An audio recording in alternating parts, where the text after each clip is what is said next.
So in December of 2017, we got the first trailer for Spider-Man Into the Spiderverse. Before even watching the trailer, I was very skeptical.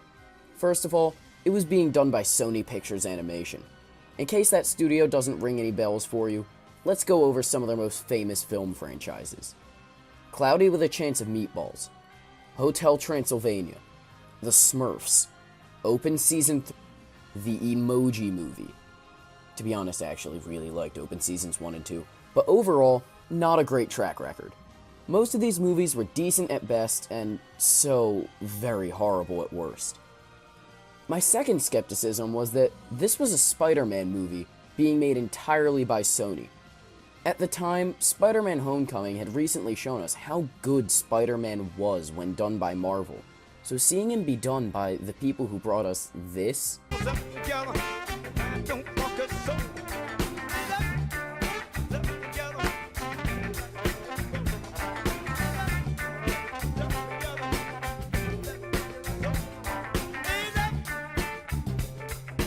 was kinda scary. So I hadn't even seen the trailer yet, and there were already 2 red flags. Not a good way to start. It was then that I decided to watch the trailer. Wait, so how many of us are there?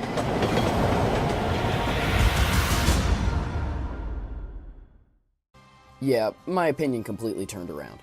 Where do I even begin on what I love about this trailer? First of all, the art style. I am a huge fan of unique art styles, and this trailer just oozed charm.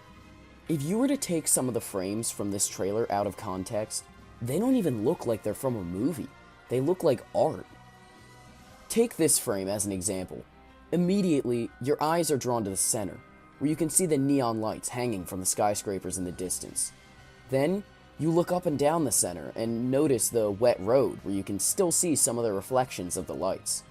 Next, I want to draw your attention to the different ways the cars are rendered.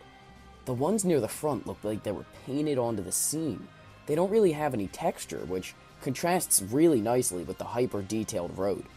Then, looking at the cars in the rear, these ones look like 3D models. They have more details, and similarly to the road, this contrasts with the more paint-like cars.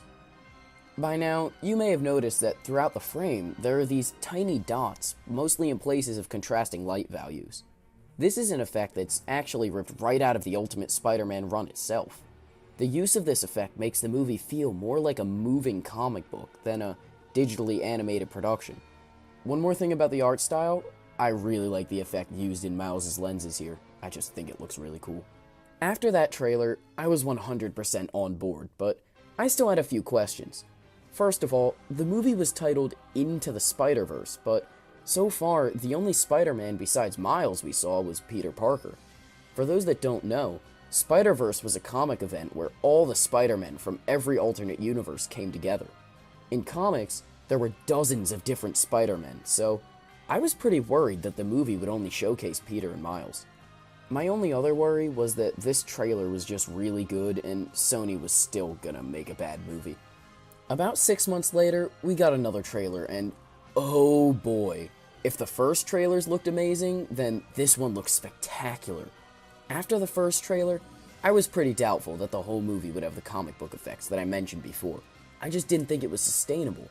But this trailer showed way more of the movie, and showed that it had even more of the comic effects than the last one. We also got to see how action would be handled with this animation style, and much like the art, it's amazing. Everything moves so quickly and smoothly. It's pretty much the optical equivalent of achieving Nirvana. It also showed that this movie would have heart. The interactions between Miles and his dad are really genuine, and the speeches Peter gives Miles about how to be Spider-Man really show that this version of Peter Parker is experienced and wise.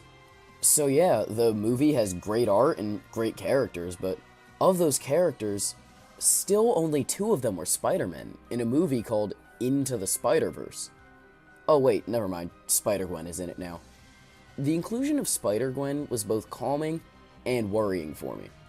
Calming because it was an alternate universe Spider-Person, but worrying because I could very easily see Sony keeping the main cast to 3 for the sake of easiness. But I simply had to hold on to these worries until we got more information on the movie, which I eagerly awaited. Then, another 4 months later, and we got the second full trailer. Okay, looks pretty good. Some recycled footage, but that's to be expected. A cool scene of Peter teaching Miles how to web swing, more Spider-Man... Spider-Man Noir? Anime girl mecha Spider-Man? Spider-Ham? And every Spider-Man has their own unique art style? Wait a minute, Spider-Man Noir's voice sounded kind of familiar. Let me just search something real quick. Cast... Spider-Man. Needless to say, this trailer skyrocketed my excitement from a lot to levels I can't even comprehend. Any worries that I had after the first teaser just kept getting whittled down after each and every trailer until now, I'm thoroughly convinced this may be the best movie of all time. If Sony Pictures Animation actually pulls this off, I'll consider all sins forgiven. Villains on the rise and the city's victimized, looking up with no surprise, arriving in the speed.